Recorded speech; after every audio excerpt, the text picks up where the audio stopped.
One of the great things is that we do not have to know how. All we need is willingness. The universal intelligence, or your subconscious mind, will figure out the hows. Every thought you think and every word you speak is being responded to, and the point of power is in this moment. The thoughts you are thinking and the words you are declaring at this moment are creating your future. Your mind is a tool. You are much more than your mind. You may think your mind runs the show, but that is only because you have trained your mind to think in this way. You can also untrain and retrain this tool of yours. Your mind is a tool for you to use in any way you wish. The way you now use your mind is only a habit, and any habit can be changed if we want to do so. Quiet the chatter of your mind for a moment and really think about this concept. Your mind is a tool you can choose to use any way you wish. The thoughts you choose to think create the experiences you have. If you believe that it is hard or difficult to change a habit or a thought, then your choice of this thought will make it true for you. If you would choose to think, it's becoming easier for me to make changes, then your choice of this thought will make that true for you. There is an incredible power and intelligence within you, constantly responding to your thoughts and your words. As you learn to control your mind by the conscious choice of thoughts, you align yourself with this power. Do not think your mind is in control. You are in control of your mind. You use your mind. You can stop thinking those old thoughts. When your old thinking tries to come back, saying it's so hard to change, take mental control.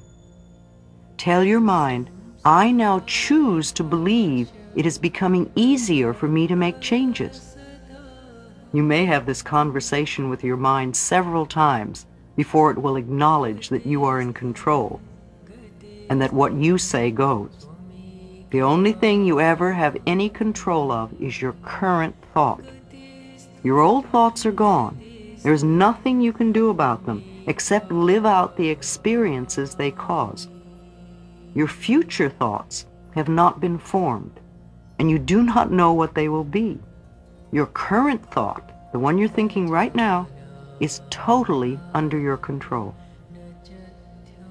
You know, if you have a little child who has been allowed to stay up as late as it wishes for a long time, and then you make a decision that you now want this child to go to bed at 8 every night, what do you think the first night will be like? The child will rebel against this new rule and may kick and scream and do its best to stay out of bed. If you relent at this time, the child wins and will try to control you forever. However, if you calmly stick to your decision and firmly insist that this is the new bedtime, the rebelling will get less and less. In a few nights, the new routine will be established. It is the same with your mind. Of course it'll rebel at first. It does not want to be retrained. But you are in control.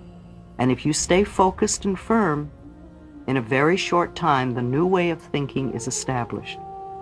And you will realize that you are not a helpless victim of your thoughts, but rather a master of your own mind. Let's do an exercise, letting go. Close your eyes. Take a deep breath.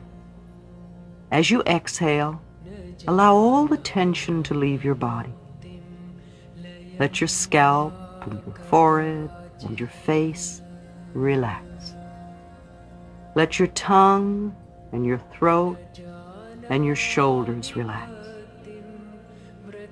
Let your back and your abdomen and your pelvis relax. Let your breathing be at peace as you relax your legs and feet. Is there a big change in your body? Notice how much you hold on. If you are doing it with your body, You're doing it with your mind. In this relaxed, comfortable position, say with me, I am willing to let go. I release all tension. I release all fear. I release all anger. I release all guilt. I release all sadness. I let go of all old limitations. I let go and I am at peace. I am at peace with myself. I am at peace with the process of life. I am safe. Repeat this exercise several times. Feel the ease of letting go. Repeat it whenever you feel thoughts of difficulty coming up. It takes practice for the routine to become a part of you. Chapter 7, How to Change. I cross bridges with joy and with ease. I love how-tos. All the theory in the world is useless unless we know how to apply it and make a change. I have always been a very pragmatic, practical person with a great need to know how to do things.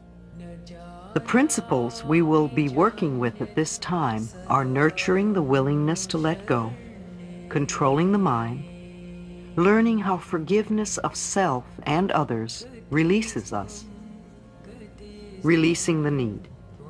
Sometimes when we try to release a pattern, the whole situation seems to get worse for a while.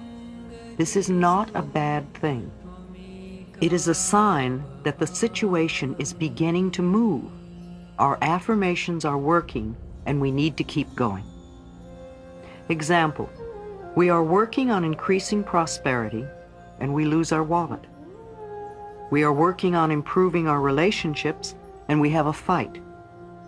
We're working on becoming healthy and we catch a cold. We're working on expressing our creative talents and abilities and we get fired. Sometimes the problem moves in a different direction and we begin to see and understand more. For example, let's assume you are trying to give up smoking and you are saying, I am willing to release the need for cigarettes. And as you continue to do this, you notice your relationships are becoming more uncomfortable. Don't despair. This is a sign of the process working. You might ask yourself a series of questions like, am I willing to give up uncomfortable relationships? Were my cigarettes creating a smoke screen so I wouldn't see how uncomfortable these relationships are? Why am I creating these relationships? You notice that the cigarettes are only a symptom and not a cause. Now you are developing insight and understanding that will set you free. You begin to say, I am willing to release the need for uncomfortable relationships. Then you notice the reason you're so uncomfortable is that other people always seem to be criticizing you. Being aware that we always create all of our experiences, you now begin to say, I am willing to release the need to be criticized. You then think about criticism, and you realize that as a child, you received a lot of criticism. And that little kid inside of you only feels at home when it's being criticized. Your way of hiding from this had become creating a smokescreen. Perhaps you see the next step as affirming, I am willing to forgive. And as you continue to do your affirmations, you may find that cigarettes no longer attract you, and the people in your life no longer criticize you. Then you know you have released your need. This usually takes a little while to work out. If you are gently persistent and are willing to give yourself a few quiet moments each day, to reflect on your process of change, you will get the answers. The intelligence within you is the same intelligence that created this entire planet. Trust your inner guidance to reveal to you whatever it is you need to know. In a workshop situation, I would have you do the following exercise with a partner. However, you can do it equally as well using a big mirror. Think for a moment about something in your life you want to change.